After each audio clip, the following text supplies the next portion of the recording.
Alô pessoal, beleza? Espero que estejam todos muito bem. Se você ainda não é inscrito aqui no canal, dá um cliquezinho aqui embaixo. Se você já é inscrito, confirma se continua ativo e, mais importante de tudo, deixe o seu comentário. É muito importante saber o que vocês estão pensando, as suas sugestões, críticas, assuntos que gostariam de debater, enfim, dá essa força e comenta aqui embaixo. Eu sou Eduardo Leitão e na pauta de hoje nós não teremos exatamente a divisão entre pauta nacional e pauta internacional, uma vez que o nosso presidente deu um show na ONU em Nova York. Então vou começar falando disso e, é claro, o discurso do presidente norte-americano que veio na sequência. Vou falar também do prefeito de Nova York que gostaria de ter impedido a entrada do nosso presidente na cidade. Vou falar sobre os protestos na Austrália por conta do 6º lockdown no estado de Vitória, o kirchnerismo versus Fernandes, a vice-presidente que se opõe agora ao presidente, embora sejam todos da mesma caterva, e vou falar também da retirada voluntária de Pedro Castilho da Assembleia da ONU durante o discurso do nosso presidente, e para finalizar, a posição da Hungria em relação à imigração afegã que se aproxima da Europa. Então bora lá, pessoal. O nosso presidente realmente deu um show na sua abertura da Assembleia das Nações Unidas. O Brasil, por tradição, sempre faz o primeiro discurso da Assembleia. E o presidente mostrou o Brasil de verdade, o Brasil real, sem medo, sem receio, tendo até mesmo convidado aqueles que são céticos e que desconfiam das intenções brasileiras e de como o Brasil lida com o seu meio ambiente a visitarem o Brasil. Sim, porque a maior parte dessas pessoas nem sequer sabe onde fica o Brasil, que língua se fala no Brasil, qual o tamanho real da Amazônia e o que esta representa. Então o presidente fez o convite mais uma vez, que venham ao Brasil, que vejam o que o Brasil é de verdade. E o presidente até mesmo apresentou dados de quantos % da Amazônia ainda restam, que são mais de 85% de mata intocada.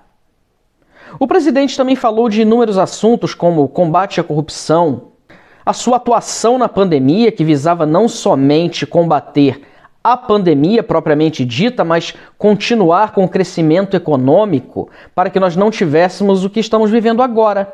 Desemprego, recessão e que a maior parte do mundo está sendo afetada pelo mesmo mal, por conta de inúmeros lockdowns mal aplicados, desnecessários, medo, controle, enfim, tudo aquilo que nós conhecemos e que um certo pequerrucho em São Paulo gosta tanto, mas assim como ele, tantos outros, não é? Mas eu acho que esse é um exemplo muito claro para todos nós. E falando de pequerruchos que gostam de uma ditadura, o prefeitinho de Nova York disse que não queria a presença do presidente do Brasil na sua cidade, porque o presidente não apresentava o passaporte da picadinha. Eu não sei quem este indivíduo acredita ser, mas ele não tem o direito de impedir que alguém visite a cidade ao qual ele é simplesmente o administrador. E como chefe de Estado, o presidente não é obrigado a apresentar passaportes de picadinha. E de fato não o fez, provando que é um homem íntegro e que sustenta tudo aquilo ao qual acredita. Não é um demagogo, não é um Fernando Henrique, um Petralha. Sim, e uma das cenas principais da visita do presidente a Nova York foi o fato do presidente e parte de sua comitiva terem comido uma fatia de pizza na calçada, uma vez que não poderia entrar no estabelecimento por não portar o passaporte da picadinha.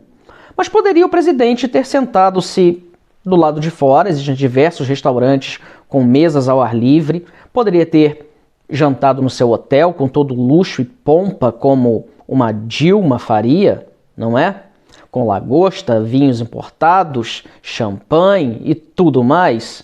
E ainda tido uma parada estratégica, claro, no retorno ao Brasil, que custasse milhares e milhares de reais para o contribuinte brasileiro, como a senhora Dilma fez em uma de suas viagens ao Oriente Médio, com uma parada de abastecimento do avião em Lisboa, em que ela gastou nada mais nada menos que 120 mil reais por uma noite, com todo o luxo que aquele cérebro privilegiado merece ter.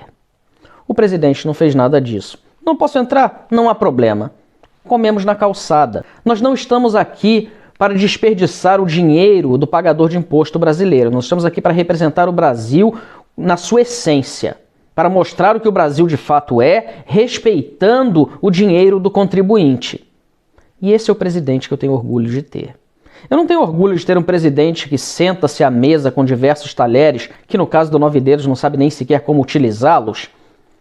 Não, eu quero um presidente que coma com as mãos, que coma uma pizza na calçada, que tome um café com leite no botequim, assim como todos nós fazemos. Eu quero um presidente que me represente enquanto brasileiro, enquanto pagador de imposto, um presidente que respeite o nosso dinheiro. Então esse é o presidente que eu tenho orgulho de ter. E o discurso foi exatamente o reflexo do que o presidente sempre mostrou: a verdade acima de tudo. Ressaltando que sim, acredita em Deus, acredita na família, e que o Brasil respeita o meio ambiente, que o agronegócio brasileiro está em harmonia com o meio ambiente, ao contrário do que dizem no cenário internacional, de que o Brasil destrói o meio ambiente em prol do agronegócio. Uma falácia daqueles que têm medo da competição do agro brasileiro, que cresce a olhos vistos sem utilizar mais espaço do que já tem. Simplesmente porque aplica tecnologia. E isso irrita, isso fere aqueles que querem competir com o nosso produto de alta qualidade. E o presidente quebrou todos estes tabus falaciosos que se apresentam na mídia brasileira e internacional. Na mídia brasileira, todos nós sabemos que é a mídia da Rede Globo, da Foice do Seu Paulo e todos aqueles jornaleiros que simplesmente desejam denegrir a imagem do governo federal. Então, parabéns, presidente, pelo discurso e meus sentimentos ao ministro Queiroga, que foi contaminado com o Xing Ling vírus durante a viagem.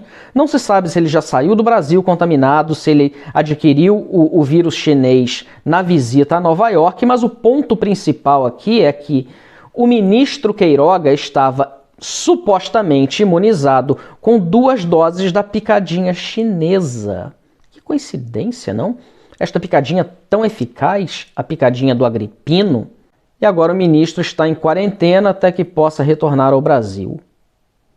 Mas isso é irônico. O presidente da República, que se recusou a tomar a picadinha porque acredita estar imunizado por conta de ter tido a doença, e é um consenso de que quem teve a doença está muito mais imunizado do que quem tomou a picadinha, está saudável, enquanto o ministro, que recebeu 2 doses da picadinha, eu ressalto mais uma vez, a picadinha chinesa, aquele placebo maldito, está agora contaminado com o vírus chinês.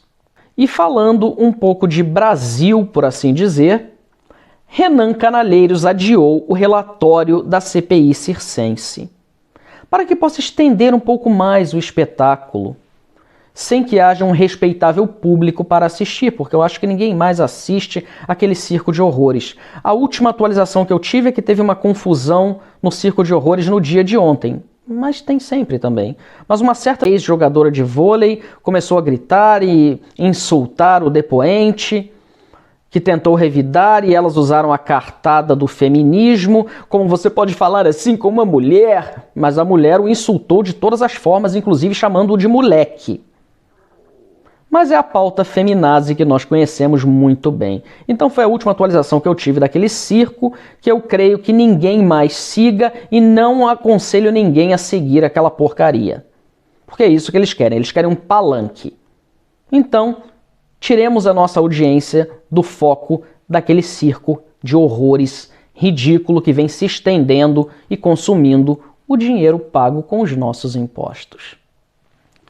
E agora, na pauta internacional propriamente dita, a Austrália está vivendo momentos terríveis, com protestos nas ruas de cidadãos comuns contra o governo local, na maioria das vezes, e a própria polícia, que normalmente na Austrália se põe ao lado da população. Mas neste caso não, estão combatendo os manifestantes. E a manifestação mais suntuosa que eu vi no último final de semana ocorreu em Melbourne, no estado de Victoria, que já está entrando no 6º lockdown e as pessoas não aguentam mais porque não há sentido. E se nós formos ver, é a mesma Austrália que há poucos meses atrás diziam os especialistas de botequim, como o Dr. Fauci, estava livre do vírus chinês. Mas a realidade é a mesma que nós vemos no Brasil, principalmente no estado de São Paulo. Um governador incapaz, um tiranete, que quer impor suas restrições à população que só deseja voltar a viver. Será pedir muito? E na Argentina nós vimos Cristina Kirchner entrar em conflito com o presidente após a derrota humilhante nas primárias do Congresso argentino. Sendo que todos nós sabemos que Cristina Kirchner é apenas um poste da presidência, mas o presidente Fernandes gostou do poder, ele tomou gosto pela coisa e não quer deixar este osso para ela. Ela está lutando agora contra ele. Então é o peronismo versus... o que seria? Marxismo? Interessante, não é? Há quem diga que não é peronismo, é kirchnerismo. Eu digo como em inglês potato, potato. A mesma coisa. Então, deixe que briguem, deixe que a esquerda se destrua de dentro para fora. Nada mais fácil, nada melhor para que a liberdade volte a florescer naquele país. Quem nos dera isso acontecesse em todos os países assolados pela esquerda. E falando de esquerda, durante a Assembleia da ONU e o discurso do nosso presidente, o comunista Pedro Castilho, do Peru, se retirou voluntariamente do discurso do nosso presidente porque disse que não ia assistir e endossar o discurso de um ditador, um genocida. Corja bolivariana. Eu sinto pena do povo, mas desta corja não tenho pena alguma. Terão o que merecem, cedo ou tarde. E aqui na Hungria, o primeiro-ministro declarou oposição a Bruxelas, ou seja, à União Europeia, no que diz respeito à imigração indiscriminada e abertura total de fronteiras para os supostos imigrantes do Afeganistão. O que faz muito bem. Cada país soberano deve ter controle, sim, das suas fronteiras, ao contrário do que agora acontece nos Estados Unidos, mais precisamente na cidade de Del Rio, no Texas, onde mais de 20 mil haitianos estão simplesmente invadindo o território, tomando aquela parte do país e construindo já favelas imensas, que podem ser vistas, claro, não de forma legal. A Fox News tentou colocar um drone para mostrar a dimensão da ocupação e foi proibida pelo governo estadual. Conseguiram imagens, contudo, de helicóptero que mostram uma situação dantesca. E o presidente Biden nada faz. Nem sequer se manifesta, tira férias, vai tomar o seu sorvetinho, vai falar besteiras na ONU. Porque agora eu vou comentar a respeito do discurso dele. Enquanto o Brasil teve o seu presidente apresentando a realidade de um país que tenta a todo custo sobreviver apesar dos pesares, um Brasil real, o presidente Biden mostrou os Estados Unidos marxistas. Sim, é isso que se tornou aquele país. Dizendo até mesmo que vai apoiar a imigração dos afegãos e não vai tomar grandes atitudes em relação a outra parte da imigração que nós vemos na fronteira sul. O presidente, contudo, está muito preocupado com o clima, com o meio ambiente, com questões e pautas unicamente esquerdistas. Que vergonha! Eu nunca imaginei ver o país que já foi a maior potência do mundo, chamado polícia global, ser representado por alguém tão despreparado, por alguém tão senil, que é nada mais, nada menos que um boneco manipulado pelas mãos da esquerda. E Paulo Freire celebraria então 100 anos de existência nefasta neste mundo. E nós vimos diversos membros da imprensa brasileira enaltecendo a figura de Paulo Freire. Entre eles, alguém que eu sempre cito aqui, o beócio Joel Pinheiro, que confessou no programa Morning Show jamais sequer ter lido Paulo Freire, mas ainda assim defende a sua importância para a educação brasileira. Eu, pessoalmente, confesso, eu creio que Paulo Freire teve uma importância imensa na educação brasileira, na destruição da mesma.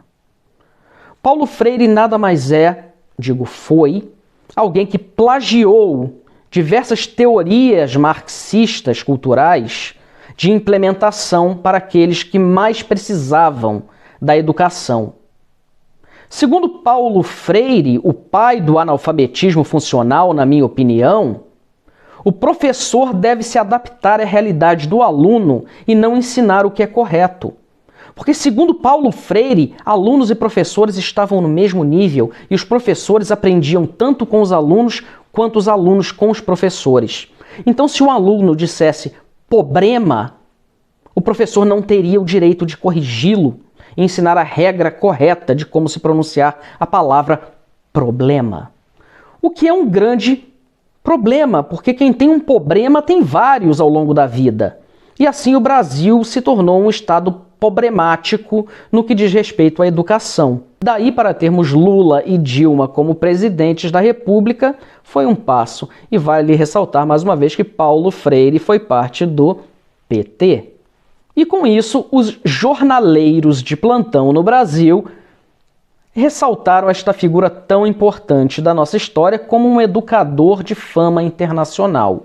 Eu gostaria de saber qual é o outro país, além do Brasil, que implementou a ideologia nefasta e desinformadora de Paulo Freire. Porque se há algum outro país, eu desconheço, porque o Brasil no PISA está ali em penúltimo lugar, se não me engano, perdendo para um país africano. Sem infraestrutura, sem educação, sem absolutamente nada, ou seja, nem sequer deveria estar naquela lista. O Brasil, então, seria o último da lista do PISA. Como diz Olavo de Carvalho, o Brasil é um país que não conseguiu sequer formar um único filósofo. Nós temos professores de filosofia que, em suma maioria, são analfabetos funcionais e continuam perpetuando ideias que não são deles e que eles sequer entendem. Nós não temos filósofos de fato no Brasil. Mas eu faço uma ressalva à fala do Olavo. Eu digo, temos ao menos um, o próprio Olavo. Bom, pessoal, com essa eu vou ficando por aqui. Nos vemos no próximo vídeo. Espero que fiquem todos muito bem.